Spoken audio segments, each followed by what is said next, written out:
కవిత remand పొడిగించింది court. CBI కేసులో కవిత remand పొడిగించడం జరిగింది. కవితను వర్చువల్గా కోర్టులో హాజరుపరిచారు అధికారులు. 24న ఢిల్లీ హైకోర్టులో సిబిఐ ఈడీ బెయిల్ పిటిషన్ల విచారణ జరగబోతోంది. ఢిల్లీ లిక్కర్ పాలసీ కేసులో మార్చి 15న కవిత అరెస్ట్ అవ్వడం జరిగింది. ఈ కేసుకు సంబంధించి బ్రేకింగ్ న్యూస్ చూస్తున్నారు. ఢిల్లీ లిక్కర్ పాలసీ కేసులో మార్చి 15న కవిత అరెస్ట్ అవ్వడం జరిగింది. బీఆర్ఎస్ ఎమ్మెల్సీ కవితకు మళ్ళీ నిరాశ ఎదురైంది అంటే అవుననే మాట వినిపిస్తోంది. జూన్ 3 వరకు కవిత రిమాండ్ పొడిగించడం జరిగింది. దానికి సంబంధించి బ్రేకింగ్ న్యూస్ చూస్తున్నారు. సిబిఐ కేసులో కవిత రిమాండ్ పొడిగించారు అధికారులు. కోర్టు రిమాండ్ పొడిగించడం జరిగింది. కవితను వర్చువల్గా కోర్టులో హాజరుపరిచారు అధికారులు. 24న ఢిల్లీ హైకోర్టులో సిబిఐ ఈడీ బెయిల్ పిటిషన్ విచారణకు సంబంధించి కూడా అప్డేట్ అందే అవకాశం కనిపిస్తోంది. అప్డేట్స్ తెలుసుకుందాం. మా ప్రతినిధి రామకృష్ణ అప్డేట్స్ అందించేందుకు లైవ్లో సిద్ధంగా ఉన్నారు. రామకృష్ణ, కవితకు సంబంధించి ఇప్పుడు నెక్స్ట్ ఏం చేయబోతున్నారు? లీగల్గా ఎలా ప్రొసీడ్ అవబోతున్నారు ఇప్పుడు? రామకృష్ణ, నా మాట వినిపిస్తోందా? ఎస్, రామకృష్ణ కనెక్ట్ అయ్యే ప్రయత్నం చేద్దాం. బ్రేకింగ్ న్యూస్ చూస్తున్నారు. జూన్ 3 వరకు కవిత రిమాండ్ పొడిగించడం జరిగింది. సిబిఐ కేసులో కవిత రిమాండ్ పొడిగించింది కోర్టు. కవితను వర్చువల్గా కోర్టులో హాజరుపరిచారు అధికారులు. అయితే 24న ఢిల్లీ హైకోర్టులో సిబిఐ ఈడీ బెయిల్ పిటిషన్ల విచారణ జరగబోతోంది. ఢిల్లీ లిక్కర్ పాలసీ కేసులో మార్చి 15న ఈడీ కవితను అరెస్టు చేయడం జరిగింది. ఆ తర్వాత ఇదే అంశానికి సంబంధించి సిబిఐ కూడా అరెస్టు చేసిన నేపథ్యాన్ని మనం చూసాం. అయితే ఈ విచారణ కంటిన్యూ అవుతోంది. ఇప్పుడు సిబిఐ కేసులో కవిత రిమాండ్ పొడిగింపు అవ్వడం జరిగింది. కవితను వర్చువల్గా కోర్టులో హాజరుపరిచారు అధికారులు. 24న ఢిల్లీ హైకోర్టులో సిబిఐ ఈడీ బెయిల్ పిటిషన్ల విచారణ జరగబోతుంది.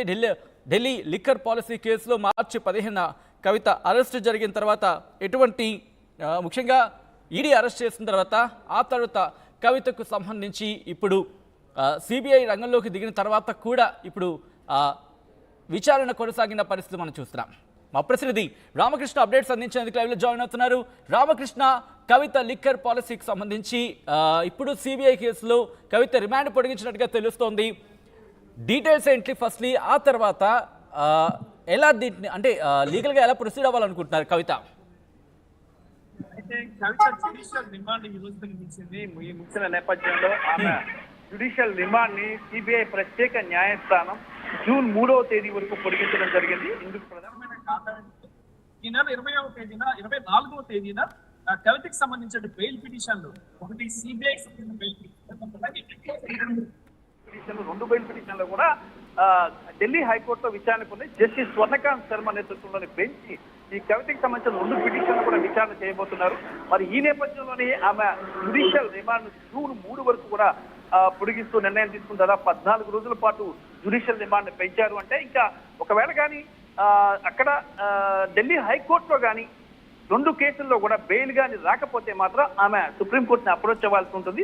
అందుకని ఈ రోజు కవితను కూడా చూసుకున్నట్టుగైతే సిబిఐ ప్రత్యేక న్యాయస్థానానికి తీసుకురాలేదు, తిహార్ జైల్లోనే ఉంచి వర్చువల్ గా హాజరుపరిచారు. ఎలాంటి విచారణ కూడా జరగలేదు సిబిఐ ప్రత్యేక న్యాయస్థానంలో.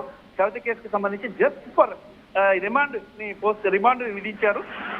జూన్ 3 వరకు రిమాండ్ విధిస్తూ సిబిఐ ప్రత్యేక న్యాయస్థానం జడ్జి కావేరి గవితాన్ని తీసుకున్నారు. అయితే ఈ ఢిల్లీ హైకోర్టులో ఉన్నటువంటి రెండు పిటిషన్లు కూడా, రెండు బెయిల్ పిటిషన్లు కూడా ఆమెకు రిలీఫ్ దొరికితే మాత్రం బయటకు వచ్చే అవకాశం ఉంది. రిలీఫ్ దొరకకపోతే మాత్రం ఇక సుప్రీంకోర్టుని అప్రోచ్ చేసి సుప్రీంకోర్టు నుంచి బెయిల్ తీసుకునే అవకాశం అయితే కనిపిస్తుంది. ఎందుకంటే ఈ లిక్కర్ స్కామ్ కి సంబంధించి ఎవరికి కూడా ట్రయల్ కోర్టు కానీ హైకోర్టు కానీ బెయిల్ ఎక్కడా ఇవ్వలేదు. మరి సిబిఐ కూడా స్ట్రాంగ్ గా ఉంది, ఎన్ఫోర్స్మెంట్ డైరెక్టరేట్ కూడా స్ట్రాంగ్ గా ఉంది.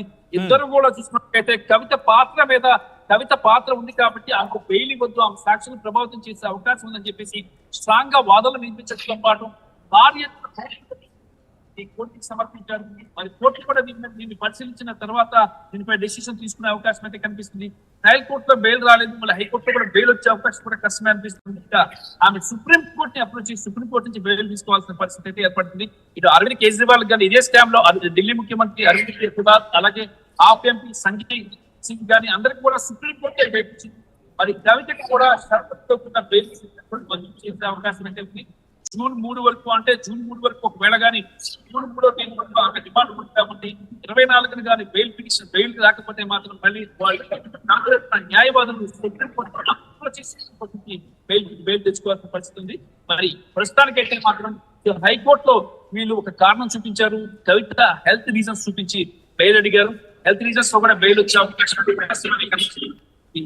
హైకోర్టులో. మరి సిబిఐ స్ట్రాంగ్ గా ఉంది, ఈడీ స్ట్రాంగ్ గా ఉంది. ఎందుకంటే సిబిఐ కానీ ఈడీ కానీ తప్ప ఎలాంటి అభ్యంతరం లేదు గవర్నమెంట్ బెయిల్ ఇవ్వడానికి చెప్తే మాత్రం ఇక బెయిల్ వచ్చే అవకాశం, అది కూడా కాబట్టి కానీ హైకోర్టులో మాత్రం బెయిల్ వచ్చే అవకాశం లేదని చెప్పేసి right Ramakrishna, thanks for update. So మొత్తంగా అయితే మాత్రం బీఆర్ఎస్ ఎమ్మెల్సీ కల్వకుంట్ల కవితకు మళ్ళీ నిరాశ ఎదురైందా అంటూ ఉన్న మాట వినిపిస్తోంది. జూన్ 3 వరకు కవిత రిమాండ్ పొడిగించడం జరిగింది కోర్టు. సిబిఐ కేసులో కవిత రిమాండ్ పొడిగించింది. కవితను వర్చువల్గా కోర్టులో హాజరుపరిచారు అధికారులు. 24న ఢిల్లీ హైకోర్టులో సిబిఐ ఈడీ బెయిల్ పిటిషన్ల విచారణ జరగబోతోంది. ఢిల్లీ లిక్కర్ పాలసీ కేసులో మార్చి 15న కవిత అరెస్ట్ అవ్వడం జరిగింది.